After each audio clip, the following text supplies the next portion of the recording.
Bonjour et bienvenue à tous et à toutes dans ce journal hebdomadaire du Tibet cette semaine. Je suis Pema Tsawang avec une nouvelle édition d'actualité sur le Tibet, sa sainteté, le Dalai Lama et l'administration centrale tibétaine. Voici les titres de cette semaine. Le gouvernement écossais réaffirme son soutien au peuple tibétain.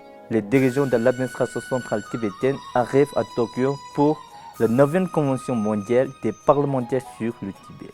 Xi Jinping conclut son action de plaidoyer en faveur du Tibet au Canada. Le représentant Thilé Chugye dirige des réunions de plaidoyer pour le Tibet à Francfort. L'Institut de politique tibétaine lance une étude approfondie sur le déplacement massif d'éphémères et de nomades tibétains de nature à Sinburi dans Soka.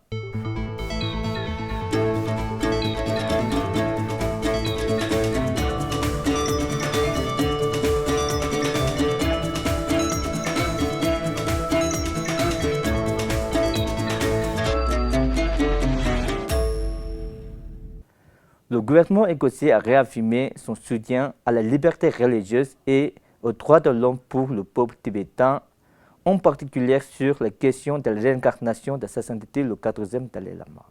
Lors de la session du Parlement écossais du 22 mai, Ross John Greer, membre du Parlement écossais, a fait part de ses préoccupations concernant l'ingérence de la Chine dans la réincarnation de sa sainteté le Dalai Lama et le projet du gouvernement écossais de commémorer le 90e anniversaire de sa sainteté. En réponse, Kokop Stewart, ministre de l'Égalité, a adressé ses vœux chaleureux à sa sainteté et à la communauté bouddhiste et exprimé le soutien du gouvernement écossais à la liberté religieuse et aux droits de l'homme, tout en soulignant qu'il ne devait pas y avoir d'ingérence extérieure dans le choix du prochain Dalai Lama. The most important issue for Buddhists across Scotland and the world celebrating the Dalai Lama's 90th birthday is the matter of his reincarnation. When the Panchen Lama died 30 years ago this month, the Chinese government immediately kidnapped the 6-year-old boy chosen as his successor and the boy's family, then installed their own false Panchen Lama in his place. Buddhists fear that they will attempt the same with the next Dalai Lama. The Scottish Government enjoys positive relations with the leaders of many faith groups, and His Holiness the 14th Dalai Lama has made a number of visits to Scotland. Does the Minister agree that it's for Tibetan Buddhists to choose the 15th Dalai Lama in line with their traditions and teachings, and that the Scottish Government would only recognise a Dalai Lama appointed on these terms? Minister. I'd like to thank Ross Greer for bringing these issues to the Chamber. I am aware that he travelled to India in April and met with the Dalai Lama.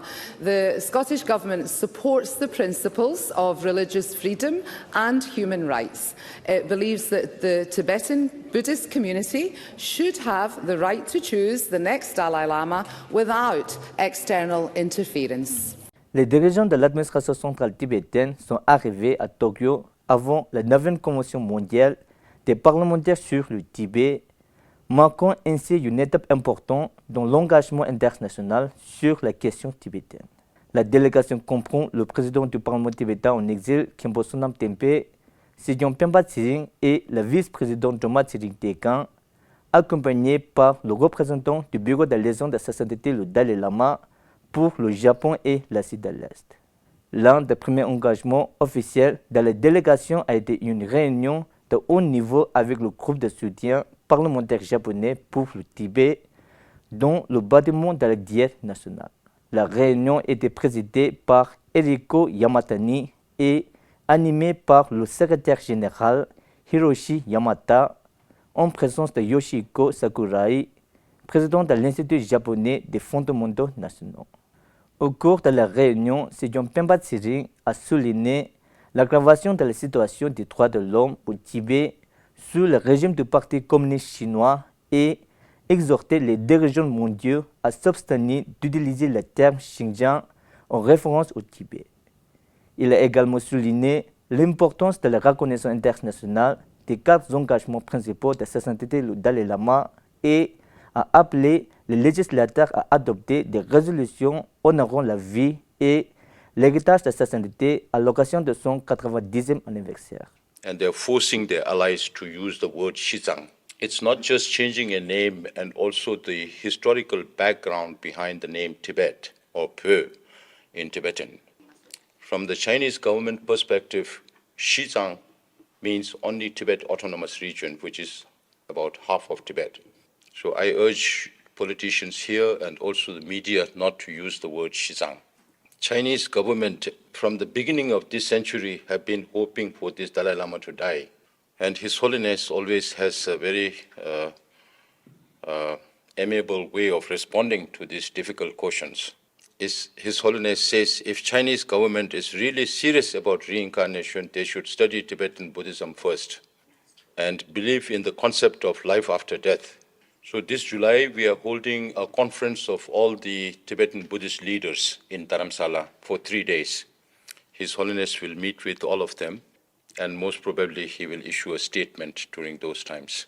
So in line with those statements, Japanese Parliament group can also issue statements in support of that. Le leadership de l'administration centrale tibétaine a invité les législateurs japonais à assister aux célébrations de la journée de la démocratie tibétaine en septembre et rencontrera la communauté tibétaine locale à Tokyo le 1er juin. Sejong Pemba Tsering doit se rendre à Osaka le 31 mai pour rencontrer des parlementaires locaux et visiter l'école Seifu Gakuen. Depuis samedi dernier, Sejong a tenu 4 réunions distinctes avec la communauté tibétaine locale de l'île de Vancouver au Canada, la communauté tibétaine de la région du Grand Vancouver, la jeunesse tibétaine de Calgary et la communauté tibétaine locale de Calgary sur une période de 3 jours. Lors de toutes ces réunions, Sejong a souligné l'importance de la voie du milieu, l'importance de la numérisation de la population en tant qu'outil crucial de la gouvernance, la résilience collective de la communauté, le besoin d'unité au sein de la diaspora tibétaine, la responsabilité du 16e Kashak et de la jeune génération tibétaine dans le maintien de la vision de sa sainteté, le Dalai Lama, et dans la préservation de notre identité, de notre religion et de notre culture. Le 16 mai, Sejong a également participé à un dîner organisé en son honneur par le groupe volontaire de défense du Tibet Canada.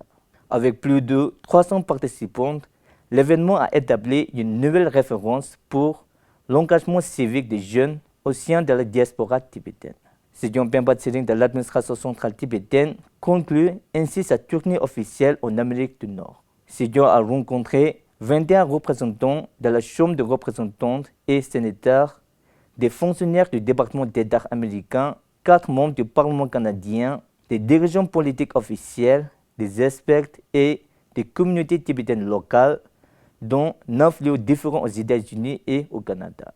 Du 20 au 21 mai, la représentante Tilly Chugi du bureau du Tibet à Genève, accompagnée de Kelsang Gyaltsen, ancien envoyé spécial et conseiller du groupe Comité stratégique permanent, et de Phongso Tolkyel, responsable du plaidoyer auprès des Nations Unies du bureau du Tibet à Genève, a tenu une série de réunions pour le Tibet à Francfort. Lors de réunions séparées, ils ont rencontré Frank Hood, président de Friends for Friends à Francfort, Didier Bien, chef du protocole de l'État de Hesse, Roland Koch, ancien homme politique d'Allemagne et expert juridique, et ont conclu leur visite par un arrêt à la maison du Tibet en Allemagne. Lors de ces rencontres, l'église dirigée par Tilly Chugi a parlé de l'urgence de la situation de la liberté religieuse et des droits de l'homme au Tibet, de l'importance croissante et de la nécessité d'un soutien européen et international pour mettre en lumière l'aggression croissante de la Chine au Tibet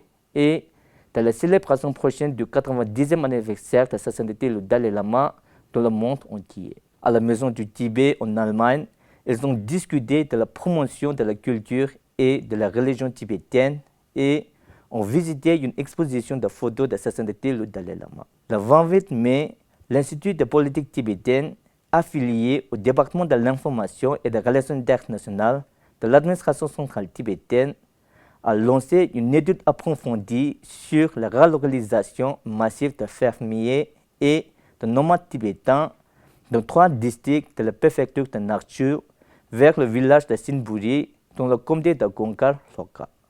Bien que le gouvernement chinois justifie cette relocalisation par le fait qu'il s'agit d'une relocalisation écologique en très haute altitude, il s'agit d'un prétexte visant principalement à contrôler la population, avec des répercussions alarmantes pour le peuple tibétain. Le secrétaire du département de l'information et des relations internationales de l'administration centrale tibétaine, Karma Chuying, le directeur de l'Institut de politique tibétaine, Dawat Siring, et le directeur adjoint Temba Gyaltsen Zamla ont assisté au lancement. Geshe Adon Rinche Gyaltsen, membre du 17e Parlement tibétain en exil, et Gyaltsen Chuygi, professeur de chinois à l'Institut Norpolinka, ont également été invités à l'événement en raison de leur connaissance intime de Nakchu, leur ville natale. Sewan Dorje Jeshong et Lobsang Teshi, qui ont passé environ 6 mois à faire des recherches sur cette question, figuraient également parmi les invités qui ont pris la parole sur l'estrade. C'est tout pour cette semaine. Merci d'avoir suivi Tibet TV. À la semaine prochaine.